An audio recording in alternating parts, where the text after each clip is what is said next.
దానిలో కొన్ని questions tag చూద్దాం. క్లోజ్ ద డోర్ అంటే ఇది ఇంపరేటివ్ సెంటెన్స్, ఎందుకంటే ఇక్కడ సబ్జెక్ట్ లేదు, డైరెక్ట్ వర్బ్తో స్టార్ట్ అవుతుంది. Close the door. సో దానికి ఆన్సర్ ఎట్లా రాయాలంటే will you or won't you, అది వోంట్ యూ అనేది ఆన్సర్ అవుతుంది.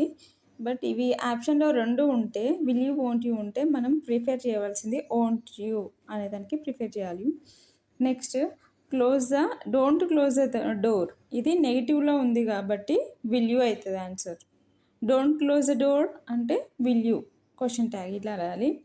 నెక్స్ట్ నెగిటివ్ సెంటెన్స్ ఒకటే క్వశ్చన్ ట్యాగ్, అది విల్ యూ అవుతుంది. అంటే ఇట్లా ఇంపరేటివ్లో నెగిటివ్ సెంటెన్స్ ఉంటే క్వశ్చన్ ట్యాగ్ మనం రాయాల్సింది will you. Don't open the door, don't close the door, అలా ఏది ఉన్నా నెగిటివ్ సెంటెన్స్ వచ్చినప్పుడు ఖచ్చితంగా క్వశ్చన్ ట్యాగ్ విల్ యూ అనేది వస్తుంది.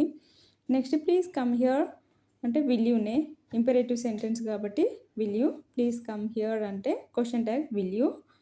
నెక్స్ట్ రిక్వెస్ట్ ఎప్పుడైనా నెగిటివ్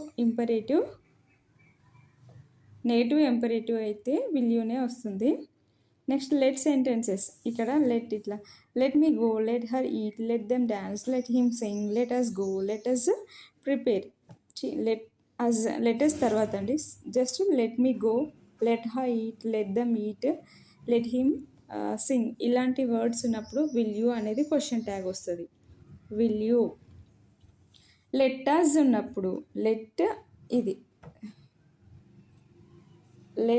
అస్, ఇట్లా లెటర్స్ ఉన్నప్పుడు ఆ క్వశ్చన్ ట్యాగ్లో షెల్ వి వస్తుంది.